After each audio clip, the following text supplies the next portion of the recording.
સુરતમાં નશીલા પદાર્થોના વેપારને જળમૂળમાંથી ઉખેડી ફેંકવા માટે પોલીસ કટિબદ્ધ છે। સુરત ગ્રામ્ય એસઓજીએ પલસાણા 4 રસ્તા પાસેથી 321 કિલો ગાંજા સાથે એક ટ્રકને ઝડપી પાડ્યો છે। મહારાષ્ટ્ર અને ગુજરાત સુધી આ નશાનો વેપલો કરવામાં આવી રહ્યો હતો। જો કે માલ મંગાવનાર અને માલ મોકલનાર મુખ્ય સૂત્રધાર હજુ ફરાર છે।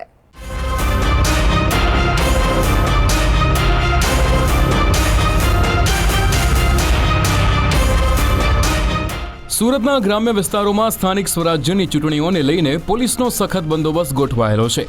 ચૂંટણીમાં નશાના સામાન અને રોકડની મોટા પાયે થતી હેરફેરને અટકાવવા માટે સુરત સ્પેશિયલ ઓપરેશન ગ્રુપના જવાનો દિવસ રાત રાઉન્ડ ધ ક્લોક પેટ્રોલિંગ કરી રહ્યા છે।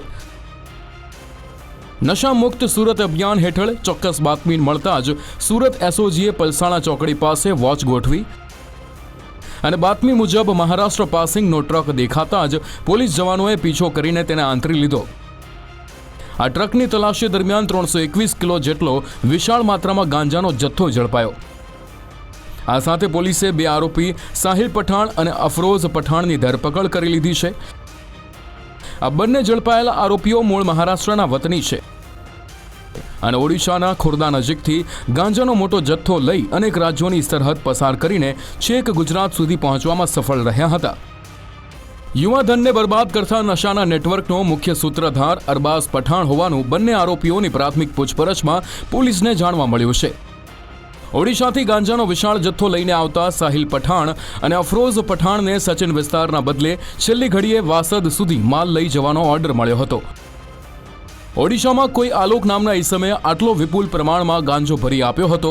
આ કેસમાં ઝડપાયેલા 2 આરોપીઓ સાહિલ પઠાણ અને અફરોઝ પઠાણ નાના પ્યાદા છે। આ બંને આરોપીઓને માલ આપનારા ઓડિશાના આલોક તેમજ ટ્રકના માલિક અને ગાંજો મંગાવનાર અરબાઝને ઝડપી પાડવાની દિશામાં સુરત સ્પેશિયલ ઓપરેશન ગ્રુપના જવાનોએ વધુ તપાસ હાથ ધરી છે। સુરત ગ્રામ્ય એસઓજીએ 321 કિલો ગાંજો, ટ્રક અને મોબાઈલ ફોન મળીને 1,76,00,000થી વધારેનો મુદ્દામાલ જપ્ત કર્યો છે।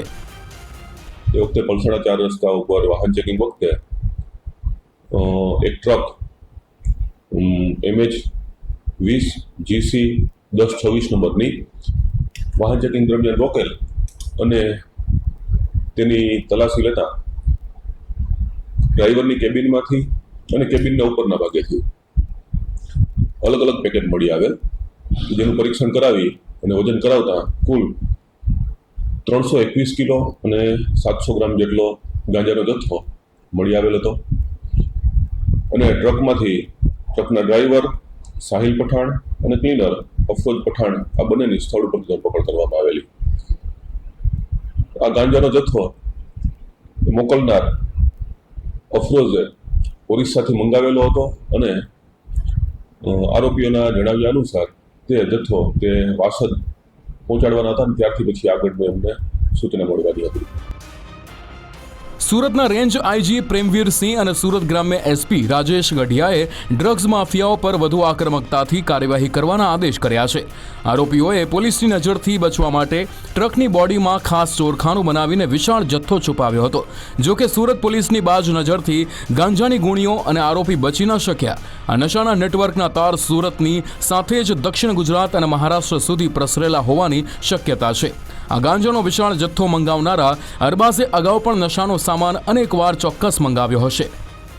હાલ જે પકડાયેલા આરોપીઓ છે તે પ્રથમ વખત ગુનામાં પકડાયેલા છે અને જે આમાં એક આરોપીનું નામ છે તે આરોપી અગાઉ પણ એક ગુનામાં વોન્ટેડ છે, જે ઓરિસ્સાનો રહેવાસી છે, જે બાબતે હાલ તપાસ ચાલુ છે। આ માલ ક્યાંથી લાવ્યા હતા? આ માલ એ ઓરિસ્સાથી આવેલો હતો મહારાષ્ટ્ર અને ત્યાંથી પછી ગુજરાતમાં સપ્લાય માટે લાવેલા હતા। મહારાષ્ટ્ર પાસિંગની ટ્રકમાં મોટા પાયે નશીલા પદાર્થોની હેરાફેરી થતી રહે છે।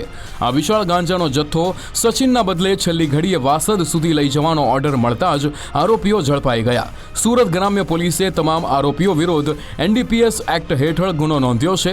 આ આંતરરાજ્ય ડ્રગ્સ રેકેટના મૂળિયા સુધી પહોંચવા પોલીસે તપાસના ચક્રો ગતિમાન કર્યા છે। સુરતમાં રેલવે સ્ટેશન અને બસ સ્ટેશન સહિતના વિસ્તારોમાં ઓડિશાથી અગાઉ પણ અનેકવાર ગાંજાની મોટી ખેપ આવતા પકડાઈ ચૂકી છે। ઓડિશાથી માલ મોકલનારા મુખ્ય સૂત્રધારો પર પોલીસે સકંજો કસે તો નશાની બદીને નાથવામાં ચોક્કસ સફળતા મળશે। ઉદય જાધવ, ગુજરાત ફર્સ્ટ, સુરત।